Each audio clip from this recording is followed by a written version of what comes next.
Jabatan fungsional tertentu itu jabatan fungsional yang menyebutkan misalnya pemula, terampil, ahli pertama. Nah, kalau ada kata-kata seperti itu berarti jabatan fungsional tertentu.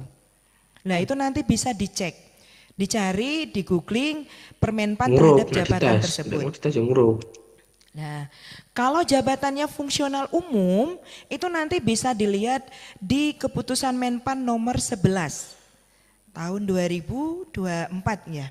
Jadi Menpan nomor 11 tahun 2024 itu bisa lihat nanti pekerjaan dari jabatan ini apa sih. Cuma kalau untuk JFU dia memang tidak detail seperti di JFT ya Bapak Ibu. Nah, jadi makanya sebenarnya kalau untuk relevansi pengalaman tugas JFU itu agak lebih luas, agak lebih global. Tapi kalau untuk JFT itu dia sudah sangat spesifik.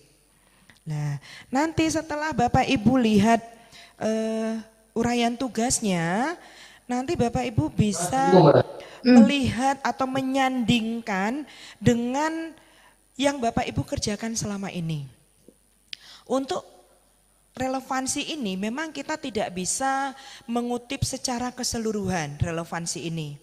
Karena kalau kita melihat secara keseluruhan, saya khawatirnya banyak formasi yang kosong karena banyak yang tidak sesuai. Nah, jadi relevansi ini nanti kita bisa melihat sebagian kecil dari pekerjaan jabatan yang dilamar itu sudah dikerjakan, selama ini juga dikerjakan oleh Bapak Ibu, itu sudah kita anggap relevan. Jadi jangan buru-buru memutuskan untuk downgrade. Dicoba dicek dulu, karena ini ketika kemarin kita sampaikan downgrade, kok semuanya langsung mikirnya downgrade. Nah ini kalau downgrade semua terus yang daftar yang di sarjana siapa? Jadi dan perlu Bapak Ibu ingat, ketika Bapak Ibu memilih atau memutuskan downgrade, itu tidak ada kesempatan penyesuaian ijazah. Ini berbeda dengan CPNS. Jadi kalau seleksi P3K atau kalau P3K, ini ketika mereka diangkat dengan sebuah jabatan, dengan sebuah golongan, kalau di P3K itu kan golongannya golongan Romawi 5, 6, 7. Kalau di CPNS kan ada 3A, 3B, 2A, 2B gitu nggih. Nah kalau di CPNS mungkin punya kesempatan izin belajar, kuku gelar, keterangan pendidikan atau apapun namanya itu untuk penyesuaian ijazah. Kalau di P3K tidak. Jadi artinya sebelum Bapak Ibu memutuskan untuk downgrade, coba diperhatikan dulu baik-baik dari pengalamannya, dari kualifikasi pendidikan, dari yang sudah kita buka formasinya. Kalau masih ada yang memungkinkan, masih bisa maksimal penggunaan ijazah terakhir, kenapa harus downgrade? Gitu nggih. Jadi jangan buru-buru memutuskan downgrade. Downgrade itu kalau memang sama sekali tidak ada pendidikan yang dibuka atau sama sekali tidak ada relevansi dari jabatan apapun. Gitu nggih, itu baru boleh atau baru bisa. Memang semua itu kembali ke pilihannya Bapak Ibu. Tapi saran kami jangan buru-buru memutuskan untuk downgrade. Terhadap relevansi ini juga kami tidak mengunci dari jabatan yang Bapak Ibu duduki saat ini. Ini khususnya untuk non ASN nggih. Jadi relevansi ini bukan berarti jabatannya itu harus sama persis dengan yang jabatan dilamar. Paling tidak sudah ada relevansinya 1, 2, 3 pekerjaan dari jabatan yang dilamar itu sudah bisa kami kategorikan relevan. Sebagai contoh, kemarin ada yang bertanya ke kami, karena mau downgrade ya, kami tanyakan, kok downgrade kenapa? Sarjananya apa? Katanya S1 ekonomi. Saya tidak hafal, saya coba cek lagi. Ternyata S1 ekonomi itu ada banyak jabatan yang mempersyaratkan S1 ekonomi. Nah saya tanya lagi, selama ini pekerjaannya apa? Mungkin selama ini menduduki jabatan itu pengadministrasi perkantoran misalnya. Nah jadi pekerjaannya ya pengadministrasi perkantoran. Ya saya tanya lagi, hanya pengadministrasi perkantoran saja? Hanya berurusan dengan urusan administrasi perkantoran? Jawabannya iya. Saya coba cek, untuk S1 ekonomi itu ada jabatan arsiparis ahli pertama. Ada jabatan perencana ahli pertama. Nah, kalau misalnya mau memilih jabatan arsiparis ahli pertama, kalau dia punya sarjana ekonomi, mungkin menduduki jabatan pengadministrasi perkantoran, saya tanya lagi, pernah enggak dalam melaksanakan pekerjaan ini melakukan pendokumentasian surat menyuratnya? Pernah enggak melakukan pengarsipan dokumen surat menyurat yang dilakukan dalam pengadministrasi perkantoran? Kalau misalnya pernah, itu sudah bagian dari pekerjaan arsiparis. Memang tidak pekerjaan komplit ya dari arsiparis, tapi itu bersinggungan. Nah, artinya ada relevansi di sana. Kalau misalnya ada, berarti itu bisa dituang di dalam surat pengalaman kerjanya. Dan itu bisa kita kategorikan relevan. Atau kalau mau memilih jabatan perencana. Nah, untuk perencana ahli pertama memang kalau kita bicara konteks pekerjaan atau uraian tugas perencana ini tingkatnya istilahnya besar, perencana untuk pembangunan kota gitu ya. Tapi kebanyakan ataupun di pemerintah kota kita jabatan perencana ini biasanya ditempatkan di sekretariat, di urusan PEP. Nah, saya tanya, pernah enggak membuat KAK, menyusun RKA, membuat semacam perencanaan kegiatan di OPD tersebut. Dan ini kalau untuk jabatan perencana ini, itu tidak harus teman-teman non-ASN yang bekerja di PEP, tidak harus. Karena saya meyakini beberapa teman-teman yang bekerja di bidang, bisa saja itu diberikan tugas oleh pimpinannya untuk menyusun RKA, membuat KAK. Kalau ada, itu sudah termasuk bagian dari pekerjaan perencana. Itu sudah kita anggap relevan. Nah, saya tanya seperti itu, oh iya kita memang ada bikin RKA, ya sudah, kenapa harus downgrade? Nah, yang seperti itu dituang di dalam uraian tugas dari pengalaman kerja. Kalau memang itu benar-benar dikerjakan, saya yakin pimpinan yang menandatangani tidak akan ragu. Karena memang di sini kita sudah ketatkan ya untuk SPTJM. Jadi artinya memang pekerjaan itu benar-benar dikerjakan oleh Bapak Ibu. Bukan mengada-ngada, bukan memanipulasi. Nah, jadi kita tidak mau juga ada manipulasi, ada hal-hal yang mungkin sebenarnya tidak ada diada-adakan. Nah, itu sebenarnya yang kita hindari. Tapi kalau memang benar ada dikerjakan, kenapa tidak itu dituangkan dalam pengalaman kerjanya. Termasuk dengan jabatan-jabatan yang lain. Nah, jadi tidak harus sama persis seperti dengan jabatan yang dilamar. Karena ini kan sepertinya kekhawatiran teman-teman itu ya. Lah ini enggak relevan. Kita tanya ternyata ada tuh mengerjakan. Oh iya saya memang garapnya itu. Ya sudah, ya itu kan berarti relevan gitu. Jadi ini tidak mesti dengan tugas pokok secara keseluruhan. Bisa saja itu mungkin tugas tambahan gitu nggih, di samping tugas pokok yang mungkin dia kerjakan. Tapi intinya dia melaksanakan tugas atau melaksanakan bagian dari tugas sebuah jabatan yang dilamar. Itu sudah bisa kita kategorikan relevan. Kalau saya harus mencari yang sama persis, yang tadi saya sampaikan, saya yakin tidak ada yang sama persis. Akhirnya semuanya tidak bisa mendaftar. Kemudian kalau sudah memutuskan terhadap jabatan apa yang dipilih karena diyakini itu sudah benar-benar relevan, dibuktikan dengan suratnya, kemudian Bapak Ibu bisa menyiapkan dokumen persyaratan lainnya. Sebisa mungkin sebelum menyiapkan dokumen, Bapak Ibu sudah mantap dulu terhadap sebuah jabatan, sebuah unit penempatan, dan harus diperhatikan nggih Bapak Ibu, untuk jabatan ini, untuk kualifikasi pendidikannya ada perbedaan untuk beberapa unit penempatan. Jadi nanti Bapak Ibu harus memilih unit penempatan yang memang mempersyaratkan kualifikasi pendidikan yang Bapak Ibu miliki. Misalnya tadi saya bilang misalnya S1 ekonomi arsiparis gitu ya. Misalnya arsiparis itu adanya di Arpus sama misalnya di OPD yang lain, BKPSDM misalnya.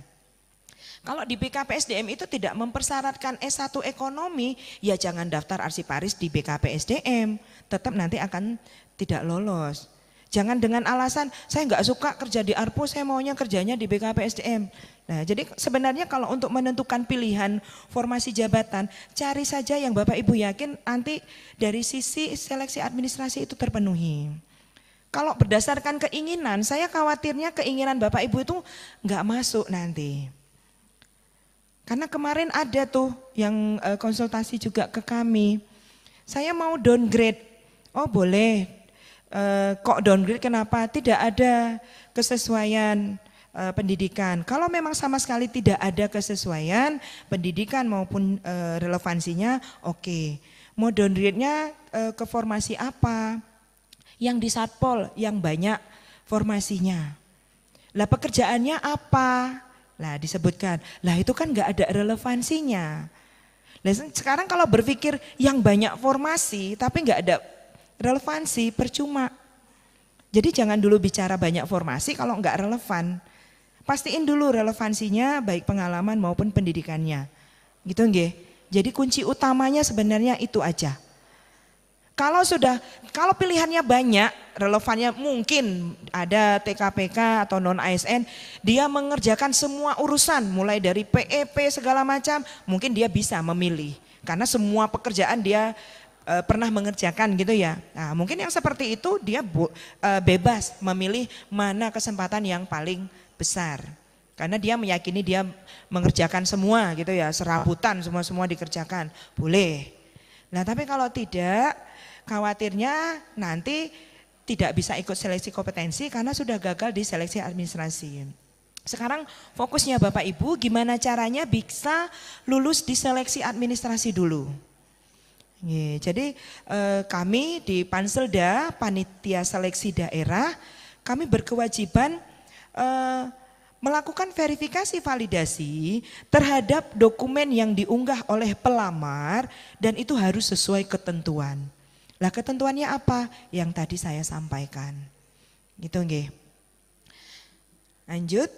Kemudian kalau sudah yakin dengan formasi jabatan yang dipilih, baru bisa melakukan pendaftaran melalui SSC ASN.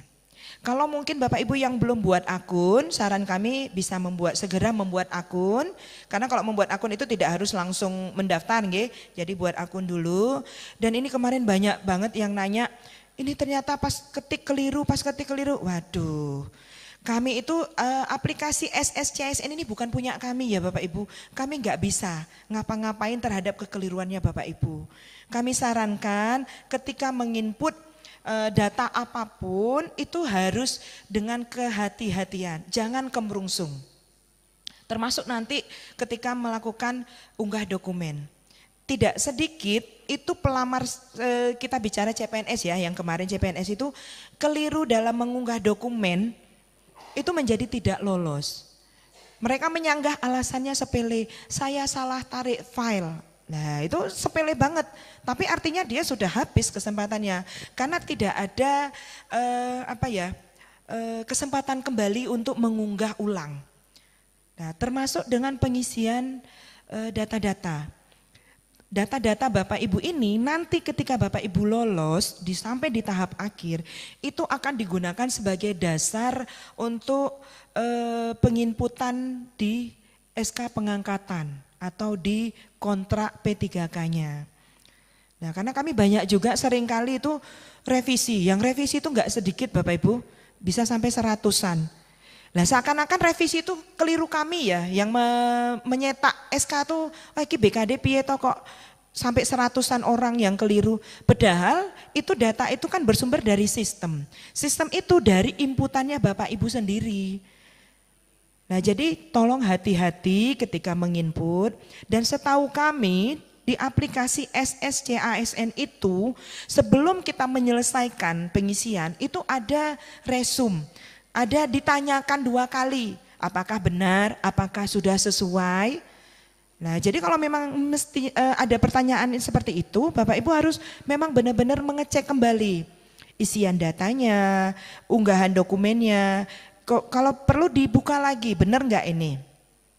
Karena kemarin ada juga yang unggah dokumennya itu mungkin kecil banget. sudah kita perbesar sampai 500 kali itu masih tetap enggak terlihat. Nah seperti itu kan panitia tidak bisa memverifikasi ya, otomatis nanti jadi tidak lolos juga. Nah, jadi yang seperti itu mohon jadi perhatian, kesannya sepele tapi itu sangat-sangat mempengaruhi. Ya, kita lanjut di dokumen persyaratan ya Bapak Ibu. Oke, masuk ke materi. Kita masuk di persyaratan kualifikasi pendidikan. Ya, jadi Bapak Ibu wajib memiliki kualifikasi pendidikan sesuai dengan lampiran pengumuman seleksi P3K. Nah, ini untuk persyaratannya, untuk pengalaman kerja memang kita sampaikan wajib memiliki pengalaman di bidang kerja sesuai dengan kompetensi tugas jabatan yang dilamar pada saat pendaftaran sekurang-kurangnya 2 tahun. Dibuktikan dengan SPTJM pengalaman kerja dan surat keterangan aktif bekerja yang ditandatangani pimpinan unit kerja. Yang pertama itu ada surat lamaran. Itu nggih. Surat lamaran ini di pengumuman kami sudah menyertakan format dan di web pun kami sudah mengunggah untuk Word-nya. Jadi Bapak Ibu nanti bisa download, nggak harus ketik ulang. Nanti tinggal disesuaikan saja isiannya. Tapi kalau ada kolom-kolom yang harusnya itu hilang, karena Bapak Ibu kan sudah pernah bekerja di Pemkot ya, sudah tahu yang namanya surat menyurat. Jadi kalau ada keterangan ditandatangani bermaterai, ya itu mbok ya dihilangin gitu. Jadi memang benar-benar surat yang berlaku secara umum gitu ya. Karena ketika kita bilang sesuai format, lah itu di copy paste semuanya itu enggak ada yang dihilangkan. Nah, akan jelek ya tampilannya nggih. Kami menyertakan itu kan sebenarnya untuk informasinya Bapak Ibu. Nggih, jadi untuk surat lamaran, kemudian ada surat pernyataan. Kalau mungkin bisa ditampilkan untuk surat lamarannya, Mas. Ya, ini surat lamaran nggih. Ini contoh surat lamaran dan sudah kita sampaikan ini ditandatangani dan diberikan materai. Nah, untuk seleksi P3K ini materainya boleh materai elektronik, boleh materai tempel. Nah, monggo silakan yang paling mudah yang mana. Nah, kalau materainya tempel, nanti tanda tangannya harus mengenai materai, nggih. Karena syarat sah sebuah dokumen itu kalau tanda tangannya menyentuh materai. Tapi kalau elektronik itu memang berdampingan. Jangan sampai juga ketika membubuhkan materai elektronik itu menutupi tanda tangan. Nanti kesannya suratnya tidak ditandatangani. Jadi kalau materai elektronik itu dia berada berjejer, tidak menimpa. Kalau materai tempel itu tanda tangannya mengenai materai kemudian mengenai suratnya. Nah, itu bermaterai ditanda tangan. Isinya saya rasa tidak ada pertanyaan ya, artinya sudah jelas sekali ya. Mulai dari nama, tempat tanggal lahir, usia, alamat lengkap, kemudian alamat yang dapat dihubungi. Kemudian pendidikan ini diisi sesuai ijazah yang Bapak Ibu miliki. Formasi jabatan itu yang tadi jabatan apa yang dilamar. Kemudian unit lokasi penempatannya di mana. Nah ini sebaiknya isian di surat ini sesuai dengan yang Bapak Ibu pilih di di aplikasinya, di SSCASN-nya. Makanya saya bilang di awal, sebelum menyiapkan dokumen, Bapak Ibu sudah menentukan dulu, jangan berubah-berubah. Karena khawatirnya nanti milih di aplikasi itu seperti tadi saya bilang, misalnya arsiparis di Arpus, tapi di suratnya arsiparis di BKPSDM. Nah itu kan nggak nyambung ya. Jadi harusnya pilihan di aplikasi SSCASN dengan dokumennya itu sama. Baik jabatan, unit penempatan. Jadi harus sudah mantap dulu nih sebelum masuk ke SSCASN. Kemudian itu tinggal ditandatangani. Dan untuk surat pernyataan, ya ini sudah ada nggih. Ini juga nama, NIK, tempat tanggal lahir, agama, alamat. Ini kemarin banyak yang nanya, saya misalnya downgrade milih SMA padahal KTP saya sudah ada gelar. Di sini tulisnya nama sesuai KTP, itu gelarnya dimasukkan atau enggak? Nggih, monggo. Mau dimasukkan boleh, mau tidak boleh. Yang pasti kalau ada pelamar CASN itu berlaku untuk CPNS maupun P3K, kalau dia menggunakan ijazah SMA itu tidak ada persyaratan gelar ya. Jadi kalaupun sebenarnya pelamar ini sudah memiliki S1, S2, S3 dengan segudang gelar, tapi kalau dia memilih pendaftaran menggunakan ijazah SMA itu tentunya tidak ada gelar yang menempel. Eman-eman ya. Ya makanya yang saya sampaikan sebisa mungkin downgrade itu pilihan terakhir. Sudah kuliah tinggi-tinggi mahal-mahal gelarnya enggak dipakai eman-eman. Ya. Jadi untuk pengisian di sini mau dituliskan gelarnya boleh, mau tidak boleh. Tapi jangan nanti menuntut. Saya sudah ngisi di surat pernyataan udah ada gelar kok saya enggak muncul gelarnya. Karena daftarnya SMA gitu nggih. Jadi kalau untuk daftar SMA memang tidak ada gelar yang mengikuti. Ya ini untuk sebelum menandatangani surat pernyataan Bapak Ibu harus memahami betul-betul isi surat pernyataan. Ini ada 5 poin. Ini memang sudah menjadi ketentuan secara nasional karena ini sudah memang ditetapkan dari kementerian. Bukan kami dari panitia seleksi daerah. Ini boleh Bapak Ibu cek dengan seleksi P3K lainnya, ini sama semua isinya. Gitu nggih. Jadi mulai berarti tidak pernah dipidana, tidak pernah diberhentikan dengan hormat, bahkan sebagai pegawai swasta ya. Kemudian tidak berkedudukan sebagai calon PNS, tidak menjadi anggota atau pengurus parpol atau terlibat politik praktis dan bersedia ditempatkan di unit kerja sesuai penetapan kebutuhan instansi dan tidak mengajukan permohonan mundur. Ini yang paling utama. Jadi sebelum Bapak Ibu memutuskan untuk mendaftar di seleksi P3K, baik kesehatan, guru maupun teknis, pastikan Bapak Ibu tidak akan mengajukan mundur sebelum 90% masa kontrak. Kalau kita bicara kontrak maksimalnya itu 5 tahun untuk sekali kontrak, artinya tidak boleh mundur sebelum 4,5 tahun bekerja. Kalau Bapak Ibu sudah berencana nih misalnya, saya tahun depan sudah rencana mau menikah, mau ikut suami kemana gitu. Sebaiknya jangan daftar.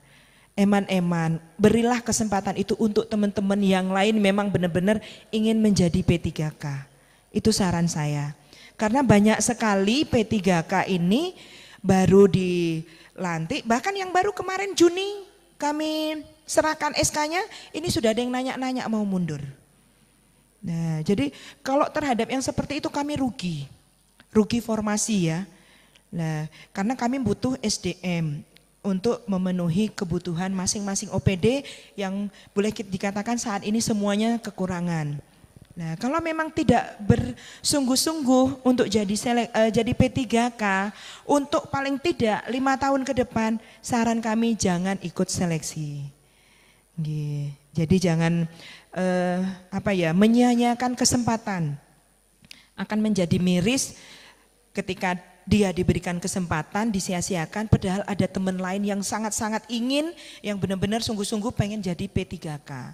Gitu nggih. Jadi sekali lagi sebelum menandatangani surat pernyataan kami minta Bapak Ibu sudah benar-benar memahami isi dari surat pernyataan ini. Karena ada ini kejadian kita sampaikan, loh kan kemarin sudah tanda tangan surat bermaterai, lah kan itu formalitas. Nah, formalitas dari mana? Ini kan artinya Bapak Ibu ketika menandatangani, menyampaikan surat ini, artinya Bapak Ibu mematuhi ya, artinya bersungguh-sungguh. Dan di sini sudah dibuat. Demikian pernyataan ini saya buat sesungguhnya. Dengan sesungguhnya dan saya bersedia dituntut di pengadilan serta bersedia menerima segala tindakan yang diambil oleh pemerintah Kota Surakarta apabila di kemudian hari terbukti pernyataan saya ini tidak benar. Nah, ketika Bapak Ibu sudah tanda tangan ini dan itu bermaterai, itu benar-benar harus dijalankan. Nah, gitu nggih. Ya, selanjutnya selain surat lamaran, surat pernyataan ada KTP. Ya, untuk KTP ini sebisa mungkin scanan itu terbaca ya Bapak Ibu. Kemarin ada yang unggah itu bukan KTP tapi KK. Dan itu ngeblur lagi. Jadi dengan sangat terpaksa itu tidak valid. Kalau dalam sebuah dokumen persyaratan itu ada satu saja yang tidak valid, yang lainnya juga akan menjadi tidak lolos. Ya, jadi ini Bapak Ibu memastikan semua dokumen persyaratan semuanya valid. Nah, kalau misalnya tidak punya KTP atau belum punya KTP elektronik, itu ada yang namanya surat keterangan pengganti ya dari Capil nggih. Nah, dan itu surat itu kan masih setahu saya itu ada tanggal berlakunya. Jadi kalau misalnya enggak berlaku, silakan diperbaharui. Nih, tapi kalau sudah punya KTP elektronik, sebisa mungkin diunggah scan yang terlihat jelas. Kalau scan pun sekarang sudah gampang banget nggih Bapak Ibu. Pakai cam scanner itu sudah bisa, enggak harus pakai mesin scan. Yang penting dipastikan saja hasil scan-nya itu terbaca jelas. Sebisa mungkin dokumen yang di-scan ini dokumen asli ya. Khawatirnya kalau dokumen fotokopi itu nanti ngeblur. Lanjut, setelah KTP ada syarat lainnya ijazah dan transkrip. Nah ini otomatis harus yang sesuai. Untuk pendidikan kemarin di lampiran pengumuman kami sudah menyertakan pendidikan itu yang bisa dilamar, istilahnya kita mempersyaratkan itu jurusan, tidak ke prodi ya, beda dengan CPNS. Jadi kayak kemarin CPNS ketika kami sudah mempersyaratkan S1 akuntansi, ya sudah yang bisa daftar hanya ekonomi akuntansi saja. Tapi kalau kami mempersyaratkan S1 ekonomi, berarti itu ekonomi apapun bisa. Ekonomi pembangunan, ekonomi akuntansi, itu bisa. Ekonomi manajemen itu bisa. Tapi ada beberapa jabatan juga yang kami sudah mempersyaratkan secara spesifik. Karena itu biasanya dari instansi pembina jabatan tersebut ya. Biasanya ini di JFT. Kalau JFT itu dia memang sudah agak terkunci untuk pendidikannya. Ya, tapi kalau misalnya itu mesti menyebut secara luas. Jadi misalnya kalau nggak salah kita ada S1 teknik ya. Nah itu teknik apapun bisa masuk selama relevan dengan jabatan yang dilamar. Gitu ya. Ada juga S1 pendidikan untuk yang bukan guru ya. Nah ini untuk teman-teman yang SPD di OPD ini kesempatan besar ini setelah sekian lama tidak bisa mengikuti seleksi P3K ya. Nah ini ada beberapa satu kalau nggak salah perencana ya. Nah ada perencana itu S1 pendidikan lah, monggo teman-teman yang mungkin non ASN punya pendidikan sarjana pendidikan, mau pendidikan apapun dan dia punya pengalaman kerja perencana, salah satunya yang seperti saya bilang tadi bisa mendaftar. Nah ini kesempatan yang bagus nge. Nah kalau sudah seperti ini jangan milih-milih yang lain-lain lagi. Nah kalau misalnya cuma ada di satu itu ya sudah, mau tidak mau. Gitu. Kemudian untuk transkrip juga sama, silakan diunggah sesuai field, sesuai kolom. Nah ini untuk yang pendidikan SMA ini nggak ada transkrip nih Bapak Ibu ya. Padahal dari sisi dokumen itu tetap ada, kolom unggah transkrip itu tetap ada. Setahu saya ketika saya ketika saya sekolah SMA, selain ijazah atau mungkin namanya apa STTB ya kalau zaman itu di halaman belakangnya ada yang ada nilai, ada juga yang name ya. Nah itu monggo nanti tinggal diunggah salah satu aja. Yeah. Terus ada juga banyak pertanyaan terkait ijazah ini yang hilang. Ya karena memang untuk P3K ini kan kita usianya bisa sampai 57 tahun nggih Bapak Ibu. Jadi pendaftaran P3K bedanya atau untungnya dibandingkan CPNS, kalau CPNS itu maksimal kan 35 tahun. Kalau untuk P3K ini bisa sampai 57 tahun. Itu mesti bisa mendaftar. Lah mungkin ijazah SMA-nya sudah kuning barangkali ya, atau bahkan mungkin sudah hilang atau mungkin. Lah untuk yang seperti itu karena tetap ada persyaratan wajib mengunggah dokumen berupa ijazah, saran kami silakan meminta surat keterangan pengganti ijazah ke sekolahnya. Nah itu nanti jadi bukan surat kehilangan ya, kalau kehilangan itu berbeda. Jadi yang diminta itu surat keterangan pengganti ijazah yang dikeluarkan sekolahan atau dinas pendidikan. Jadi nanti silahkan. Ini tadi ada juga yang bertanya, aslinya sudah hilang, ada legalisirnya gitu ya, ada fotokopiannya. Masalahnya untuk sampai dengan saat ini, kalau dulu itu pemberkasan itu pasti dimintakan aslinya. Nah, kalau saya bilang mungkin dari sisi kita verifikasi ya, selama itu jelas terlihat, memang kita tetap bisa memverifikasi kalau itu kopian, legalisir. Tapi kami khawatirnya ketika nanti diminta pembuktian berupa ijazah asli, Bapak Ibu tidak bisa menunjukkan, kemudian jadi dibatalkan kelulusannya, itu kan akan eman-eman. Nah, jadi lebih baik kalau hilang itu mencari saja surat keterangan pengganti ijazah. Nah, otomatis kan ada aslinya, nggih. Dan surat keterangan pengganti ijazah setahu kami itu datanya itu sama seperti data yang ada di ijazah. Kenapa ijazah itu dibutuhkan? Ijazah itu dokumen awal yang penting dalam pembuatan surat keputusan pengangkatan. Jadi data awal seorang calon ASN itu adalah dari ijazahnya, dari nama, dari tempat tanggal lahir, karena mereka nggak pakai KTP. Jadi di BKN yang menetapkan NIP itu dokumen penting untuk membuat SK. Kalau mau tahu nama pelamar ini bukan ngelihat KTP, itu ngelihatnya ijazah. Jadi ijazah ini termasuk dokumen yang sangat penting dalam pelamaran seleksi CASN. Jadi sebisa mungkin harus dipenuhi sesuai yang sudah dipersyaratkan, gitu nggih. Tadi untuk transkrip sudah jelas nggih. Jadi kalau misalnya bukan perguruan tinggi, itu kalau SMA itu bisa melampirkan yang nilai di STTB-nya atau mungkin dari NEM-nya. Kemudian yang terakhir itu adalah pas foto. Nah, ini pas foto sudah ditentukan. Itu pas foto formal, latar belakangnya merah. Nah, jadi kalau saya bilang kalau kita ngikutin ketentuan aturan main, kita ikutin aja apa yang menjadi permintaan persyaratan. Nggak usah yang aneh-aneh gitu nggih.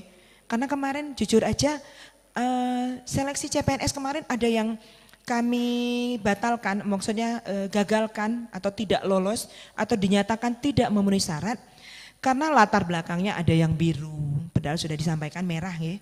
Terus kita udah sampaikan formal, nah ini fotonya itu foto gaya-gayaan. Nah artinya apa? Kalau dipikir kok kejam banget sih BKD gitu ya. Nah ini kan yang namanya seleksi ini istilahnya itu formil. Jadi sebisa mungkin ketentuannya pas fotonya namanya kita mau mendaftar, mau melamar pekerjaan, masa foto-foto gaya-gayaan yang dilampirkan gitu. Jadi kan tidak sesuai. Jadi ini kemarin kita tidak lolos itu pas fotonya gini ya. Nah, gaya berdiri gaya gini. Nah, ini mau daftar pekerjaan atau mau minta ngajak tawuran gitu ya. Jadi makanya akhirnya kami menganggap dia tidak serius dalam melakukan pendaftaran.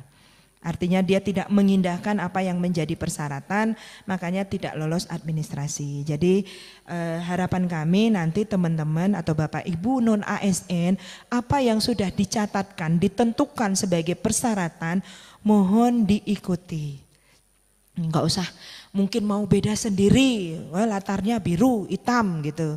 Atau mungkin saya hitam nek latarnya merah nanti kelihatan kayak dendeng balado gitu. Mau hitam, enggak usah aneh-aneh.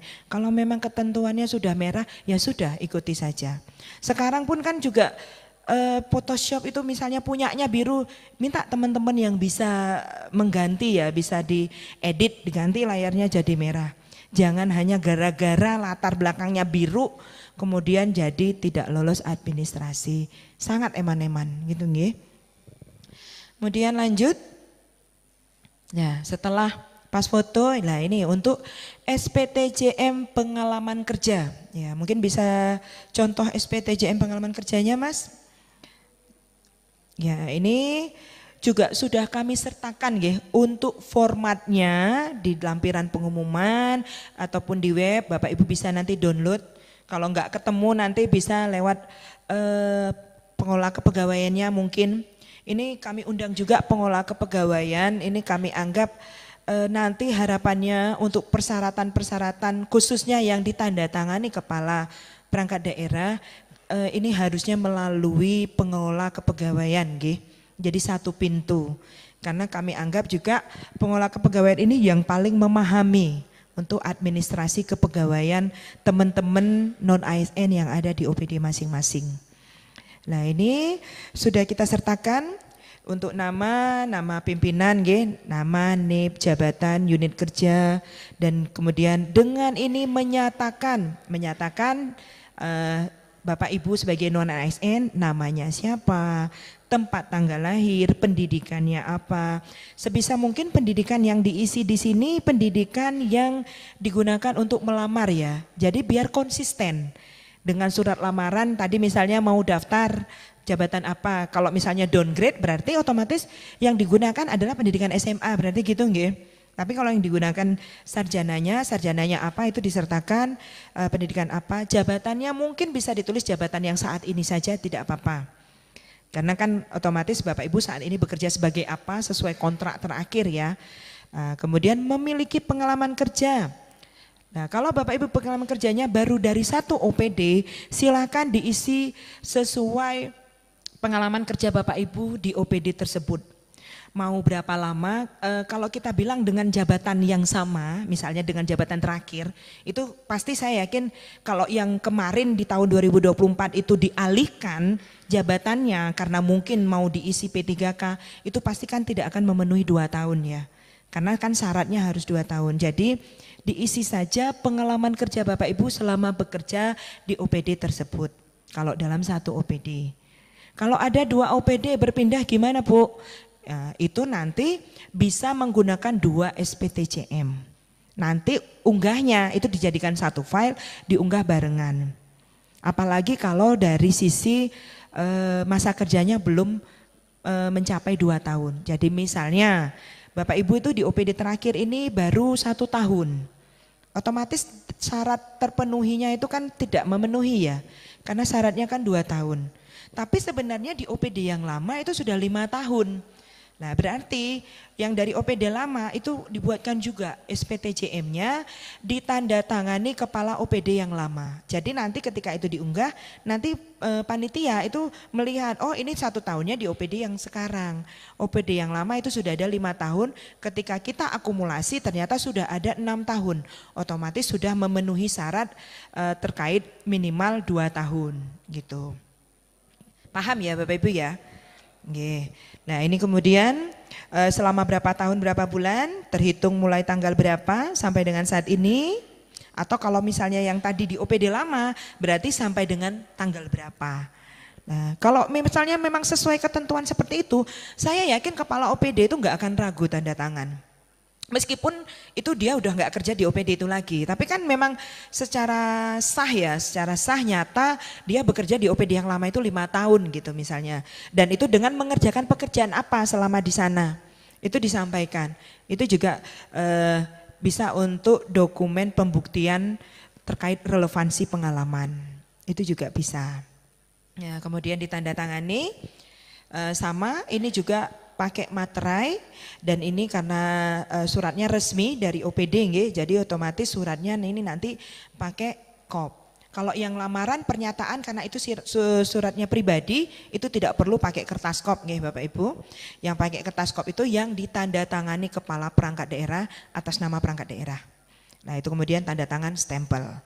Nah yang ini yang saya bilang rincian tugas ini sebisa mungkin dicatatkan, diuraikan, dituliskan ke dalam surat ini yang bisa membuktikan atau menunjukkan relevansinya Bapak Ibu.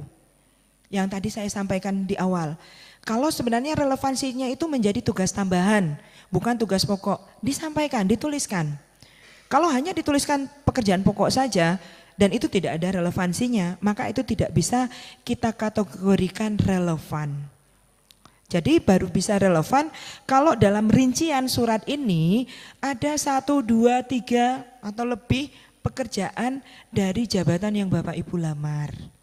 Yang tadi saya beri contoh di awal, misalnya jabatan perencana, tapi jabatan di atasnya itu pengadministrasi perkantoran, Ya mungkin dijabarkan dulu jabatan dia sebagai instansi perkantoran apa. Kemudian dia juga mengerjakan yang itu tadi misalnya buat RKA, misalnya buat KAK atau apapun yang berhubungan dengan jabatan perencana.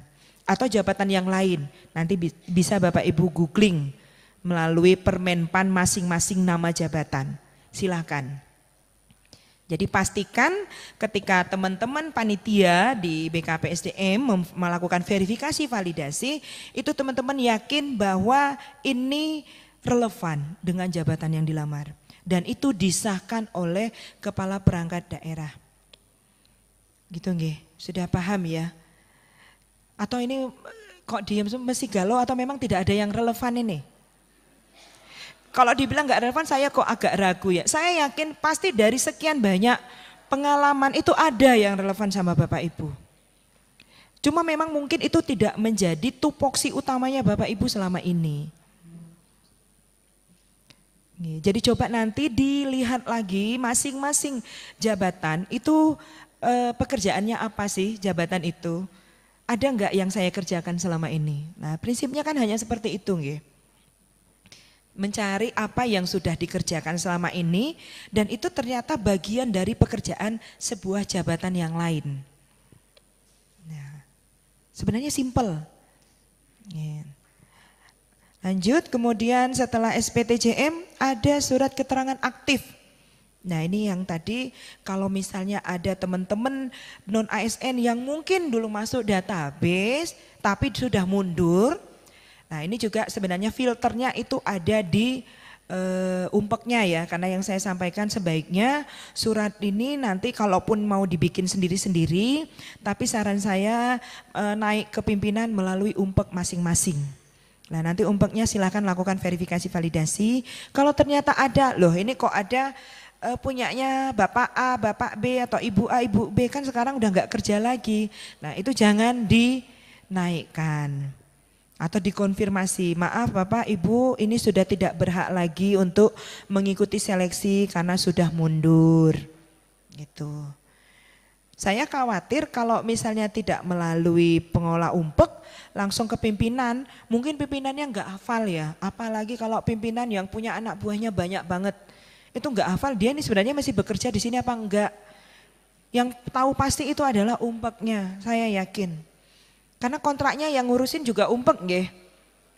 Ya kan kontrak awal tahun itu kan yang ngurusin umpek. Nah khawatirnya nanti akhirnya kesempatan ini didapatkan oleh orang yang tidak berhak. Ya itu tadi, karena sebenarnya dia sudah tidak aktif bekerja. Nah untuk keterangan aktif bekerja ini prinsipnya sama, hanya tinggal menerangkan saja bahwa atas nama Bapak Ibu yang merupakan non ASN, ini telah melaksanakan tugas sebagai, lah ini yang tadi saya bilang, apakah dia XTHK 2 ataukah dia tenaga non ASN, ini yang tahu sebenarnya malah umpeknya. Bisa ditanyakan ke yang bersangkutannya, kecuali yang bersangkutannya sudah lupa diri, maksudnya dia nggak tahu dia itu sebenarnya K2. Nah, tapi saya yakin kalau dia itu K2 dia tahu kok saya K2, saya yakin mereka tahu. Jadi nanti silakan dipilih salah satu, kemudian ini diterangkan sudah bekerja selama berapa tahun, dan ini juga sama, nggih. Kalau untuk surat keterangan aktif bekerja, ini kan menerangkannya di pemerintah kota. Nah, sebenarnya kalau bicaranya di pemerintah kota, ini juga kalau dia pernah bekerja di OPD yang lain, ini bisa diakumulasi di surat ini. Nanti misalnya pimpinannya yang sekarang nggak mau tanda tangan, itu nanti bisa disampaikan atau dibuktikan dengan kontraknya yang di OPD sebelumnya. Ini Pak saya di OPD sebelumnya sudah bekerja, karena ini kita bicaranya kan akumulasi.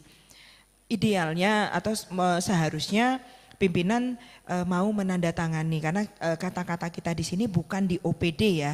Kalau surat tanggung jawab tadi kan di OPD masing-masing. Tapi kalau untuk keterangan aktif ini tapi secara terus menerus ya. Jadi perpindahan OPD pun itu tidak terputus. Kalau terputus misalnya pernah jadi TKPK tahun 2020 berhenti, terus baru dikontrak lagi tahun 2023, itu tidak terus menerus, itu tidak bisa diakumulasi. Nggih, jadi prinsip akumulasi ini kalau dia tidak terputus, harus terus-menerus. Kalau dia sudah terputus, itu kita mulai dari yang kontrak terakhir atau kontrak terbarunya. Nggih.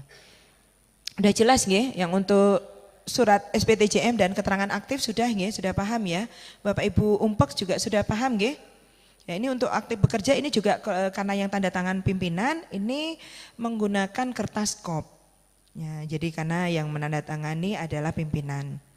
Lanjut. Nah, ini surat keterangan aktif mengajar. Kalau yang tadi aktif mengajarnya dari kepala OPD nggih. Nah, untuk teman-teman guru yang mungkin mengajarnya di sekolah negeri, ini surat keterangan aktifnya itu nanti dari kepala sekolah. Bisa dari kepala sekolah nanti menerangkan bahwa atas nama guru, misalnya guru SD mana gitu nggih, SD Manahan. Lah yang menerangkan kepala sekolah Manahannya menyatakan bahwa ini benar-benar terdaftar dan mengajar sebagai guru di sekolah mana gitu. Nah, sudah jelas ya kalau untuk guru nggih.